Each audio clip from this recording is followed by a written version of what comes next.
ጠበቃው ብቻ ያሳካልኝ እንጂ እኔ ሰሞኑን እንቅልፍ ይወሰደኝ አይደለም። ይችን ሳምንት እንቅልፍ የሚወስደኝ አይመስለኝም። የሚገርም ነገር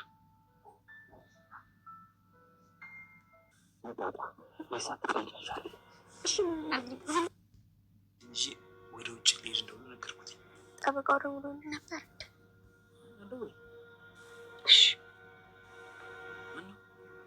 ግን ንብረቱ ባይመለስ ማለት አንቺ ነሽ። ምን አድርጌ ነው እኔ ህይወትሽን ያበላሸሁት? እዚህ ቤት እኮ ስንኖር ተጋግዘን እንጂ ተሸክመሽኝ እንደኖርሽ አታስመስይ። በቃ ሂጂና ራስሽን መቻል አለብሽ። እንደፈለግሽ ኖሪ። በቃ ውጪልኝ። ስሚ፣ ዝና አንጠልጥሎ እንዲወጣሽ ካላደረግኩኝ ምን አለሽ በይኝ። ኧረ እባክሽ መጀመሪያ ሚስቱን ነፃ ያወጣ መድብል አለውልሽ ብሎኛል። ምንም አያመጣም። አሀ አሁን ገባኝ። ከሱ ጋር ሆነሽ ነው እንደምትሆኚ አብራችሁ ነው። ሰሚኛልሽ እንዳንቺ ፈት ጋለሞታ ከምባል እሱን ባገባው ምን ችግር አለው? ምን አኳሻልሽ አንቺ? ከቤትሽ ሄዳለሁ እንጂ እንዲማ ትናገሪኝ። በጣም አበዛሽው ማትራቢ።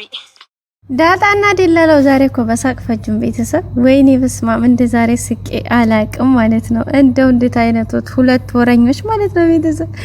እኔም እንዴት አባት እንደሳቁኝ እንግዲህ አይታችኋል። አልጋ ስር ገብተው ማለት ነው። ሰውየው መጀመሪያ የገቡበትን አላማ ረስተው እነሱ ዘይን ሾካሾካሉ። ደሞ ከዛስ ከመነጋትናቸው አልተ እንግዲህ በመጨረሻ የሰሩትን ማለት ነው። ወይኔ እንዴት እንደሳቁኝ ማለት ነው ቤተሰቦቼ። እና እንግዲህ ዘና ሲያደርጉን ነበረ። ሉላን እናድናለን ብለው እዛ ከገቡ እነሱ እዛ መጀመሪያውኑ ክርክሩ ገቡ እኮ ሰውየው ሳይመጣ በቃ እንዴ እንትኔን ሳልቀበል ምናምን ሲል ደላለው ዳጣ በእናት ምናምን አሁን ብትሞት ምን ትላለህ? ብትሞት ምን ትላለህ እያለችው ማለት ነው። እንዴ ኮሚሽኔን ሳልቀበል እንዴት እሞታለሁ አላለም? አይገርምም? ኧረ እኔ ምር በጣም ነው ሳቅ የሚገሉት ቤተሰቦቻችን። እንግዲህ የደላላው መርዞ ደላላው በሚገርም ሁኔታ በጣም ዘና እያደረገን ነበረ። አሁን ለታ ትናንትና እንግዲህ ያቺ ሴትዮ ቀረብ ብላዋለች። አላመረችኝም ማህሌት ማለት ነው። ማህሌት ከደላላው ጋር መቅረቧ ምንም አላመረኝም።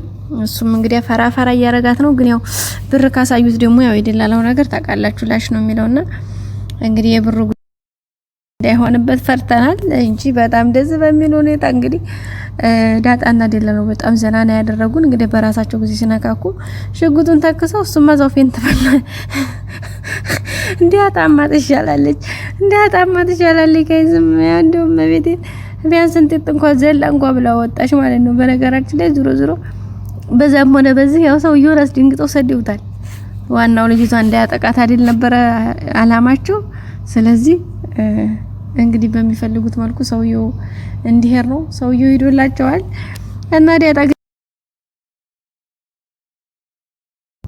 ሉላጇን ይዛግዛት ወጣለኝ ማለት ነው። ደላላውማ ጸጣለ። እኔማ እኮ የምር ማለት ነው ስሬት ኦ ማይ ጋድ ልጅ ቆስሏል ማለት ነው። በቃ የሆነ ፓርቱ መቶት ነው። ኧረ ባልሞተ እያልኩ አስባለሁ። እሱስ ጭራሽ ምንም አልሆነ። ናካ ድንግጦ ነው ፌንቴ በላው። ወይኔ ጉዴ! እንዲህ ይቻላል እንዴ? እንደዚህ ይቻላል እንዴ? ቤተሰብ እንደዚህች ይችን ታክል ተነክቶም በድንጋጤም እንደዚህ ፌንት ይበላል? ኧረ ወይኔ! ቢመታማ ምን እንደሚሆን ማሰብ ራሱ በጣም የሚገርም ነበር። ቤተሰቦቻችን እንግዲህ በጣም ያሳቀን። እንግዲህ ሉላና ዳጣ ውሃ አንጥተው እላው ላይ ሲያከፈክፉበት ተተኛበት ነቃ ማለት ነው። እልም ብሎ ተኝቶ ነበር እኮ እናንተ አይገርምም? እና በሚገርም ሁኔታ እንግዲህ ዘና ያረጉን። በመጨረሻም ያው ሰውየው ዋና ታርጌታቸው ሰውየው ጥቃት እንዳያደርስባት ነበረ ሄዷል። ግን ሰውየው ሌላ በቀል ሳያዘጋጅላት አይቀርም ሉላን። ምክንያቱም በዚህ ሁኔታ ፊቱን ፈርቶ ነበረ። በሚገርም ሁኔታ ማለት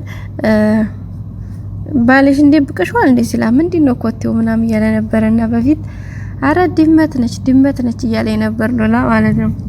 ምንም እንዳታስብ ባለቤቴ ሄዷል የለም አይመጣም እያለችው ነበር። ሲጀመር እኔ ስለሱ መቻስብና እያለ ነበር። እሱ ራሱ ይጎረራል ነበር። ይሄ ጠበቃው ግን በኋላ ማለት ነው ፌንት ነው የበላው ጋይስ። ፌንት እንዴት በሮ እንደወጣ ነው እኮ አላየሁትም እንዴ! ኧረ ወይኔ ጉዴ! እና ለማንኛውም ይሄ የጠበቃው ሁኔታ ምንም አያመራ ነው፣ ደስ የሚል አይደለም ሁኔታ ነገሩ። አስወጡልን ፕሊስ ከድራማው ትላላችሁ። ሌላው ደግሞ ዘና ያረገችኝ ኤፍራታ ነች። ኤፍራታ እንግዲህ ማህሌትን ውጪልኝ ካጠገቤ ብላ እንግዲህ አስወጥታታለች። ከፍ ዝቅ አርጋ ተናግራ እስከዛሬ የምትፈራውን ያክል ዛሬ ደግሞ በዛው ልክ ጀግና ፈሬሲ ጀግን እኮ ግን አንዴ ያው የልብ ነው የሚያደርሰው ታውቃላችሁ ጋይስ። እና ፈርታ እንግዲህ እንደውኔማ ከዚህ ቤት ውጭ ካልሽኝ እንግዲህ ዝናን ነው ማስገድድሽ ያለቻት ነበርና ዝናኔን የሚገለው መጀመሪያ አንቺን ገሎ ነው ባክሽ አለቻት። ነቅታባታለች ታውቃላችሁ። በቃ እንትን ሆነች እና በቃ ከዛ ከቤቴ ውጭ ብትላት አልወጣም ብትላት ለራሱ ከፍዝቅ አርጋ ነው የነገረቻት። እና በቃ እንዴት ምን አግኝተሽ ነው ቆይ እንደዚህ ውጭ መተይ ስታታይ እኔ መድብል አብሽር አይዞሽ ብሎኛል። ስለዚህ ውጭልኝ አንቺ በቃ ሰላም ልኖርበት አለሽ ማለት ነው። እና እንግዲህ እንዴ ኦኬ ለካሱን ይዘሽ ነው እንዴ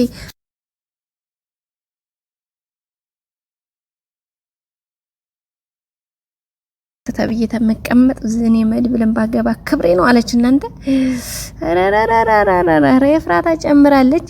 እንግዲህ ያንን ስትላት ማህሌትም እንግዲህ የለለን የተናደደችው የለለ በጣም ላይ የተናደደችው ውድ ቤተሰቦቻችን። ግን ምን ዋጋ አለው ብትናደድ እዛው ቻዩ ነው እንግዲህ ዛሬ ተናዳ ከቤት ወጣላታለች ቤተሰቦቻችን። ምክንያቱም ያው እሷም መውጣት አለብሽ ብላ አስወጥታት ነው። በነገራችን ላይ ወዳ ሳይሆን ተገዳ ነው የወጣችው። ፈትጋ ለሞታ ከመባል በላይ ውርዴት የለም እዚህ ያር በሚያውቀው። እንግዲህ በዛ ልክ ተናግራ ከቤቷ አስወጥታታለች ኤፍራታ። ማህሌትም እንግዲህ ኘኘኝ እያለች ያለ ውድ በግዷ ወጣ ሄዳለች። ኤፍራታ እንግዲህ ምናልባት ይሄ ትልቅ ቻንስ ነው ለሷ ብዬ አስባለሁ። እሱም እንግዲህ በተለይ ከመድብል ጋር ለሚኖራት ግንኙነት በጣም አሪፍ አድቫንቴጅ አለው። ምክንያቱም አሁን ብቻዋን ናት። መድብል አጋጣሚ የሆነ ሰዓት ደብሮት ቢመጣም እንግዲህ የሆዲያቸውን የሚያወሩበት ከዛም እንግዲህ ወደ ፍቅር ጎዳና የሚሄዱበት ነው ብለን ተስፋ እናደርጋለን። ኤፍራታ እንግዲህ መድብልን የመሰለ ሸበላ ማግኘት በጣም ትልቅ ነገር ነው። እንግዲህ ያሽኮረመመችው ትገኛለች። እንዲው ውለታ ቁጠርልኝ እያለች ነው እንግዲህ የምታደርገውን ነገርም ሲቀጥል የባለፈውንም እንግዲህ ለሞገስ ዴም ለግሳ ያው ብር ይሰጣት ነበር የተባባለችው። ግን በነፃ ሳይሆን አይቀርም ያደረገችለት ማለት ከመድብል ስለነበር ብሩን የሚከፍለው ብር አልተቀበለችውም ማለት ነው። እሱን ነገር እንግዲህ ያው ከውለታ ቆጠርልኝ ተብሎ ያው ከውለታ ተመዝግቦላታል። ሲቀጥል በመነገራችን ላይ መድብል ከገንዘቡን ባሻገር ብቻ የሆነ ነገሯ ተመችቶታል። እሱም የሆነ ነገሩ አምሮኛል ልጅ ተመችታኛለች እያለ ነበርና እሱም ተደማምሮ እንግዲህ ዛሬ መድብልና ኤፍራታም የሚጣመሩበት ጊዜ እየደረሰ ነው ብለን ተስፋ እናደርጋለን። ሌላው ቅድስትና ብሩኬ ናቸው። ብሩኬና ቅድስት እንግዲህ አሪፍ ታይም ላይ ነው ያሉት።